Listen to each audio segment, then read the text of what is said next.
Uniform civil code को लेकर पूरे देश में चर्चा चल रही है। एक और बीजेपी शासित राज्य इसे लागू करने की तैयारी में है, तो केंद्र सरकार की ओर से भी संकेत मिल रहे हैं कि पूरे देश में इस कानून को लागू किया जा सकता है। लेकिन इसके खिलाफ अभी से विरोध के सुर तेज होने लगे हैं। कई राजनीतिक दल भी सरकार की मंशा पर सवाल खड़े कर रहे हैं और अब AIMIM ने भी सरकार से कई सवाल पूछे हैं।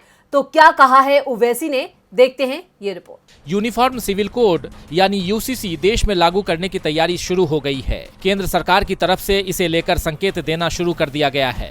मोदी सरकार में शामिल कई मंत्री यूसीसी के समर्थन में बयान भी दे रहे हैं। बीजेपी शासित राज्यों में इसे लेकर प्रस्ताव भी पास होना शुरू हो गया है। इसके बाद से ही पूरे देश में हलचल मची हुई है।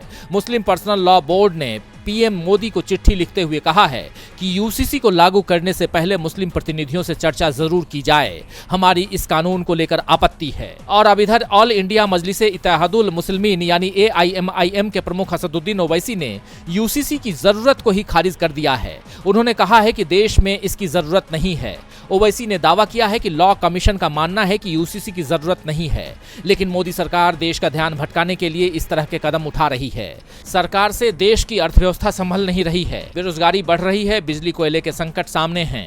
सरकार को इसकी चिंता नहीं है। चिंता है तो सिर्फ यूनिफॉर्म सिविल कोड यानी यूसीसी की। ओवैसी ने संविधान का हवाला देते हुए कहा है कि भारतीय संविधान में निहित राज्य नीति के निदेशक सिद्धांत में कहा गया है कि राज्य नागरिकों के लिए एक समान नागरिक संहिता को सुरक्षित करने का प्रयास करेगा। इसमें तो शराबबंदी के बारे में भी कहा गया है, लेकिन किसी को भी इस बारे में बात करते हुए नहीं देखा जा सकता है।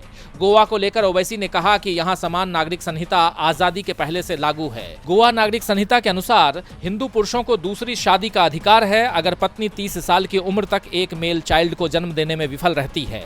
उस राज्य में भी भाजपा की सरकार है, लेकिन वे इस मामले पर चुप हैं। DB लाइव की रिपोर्ट।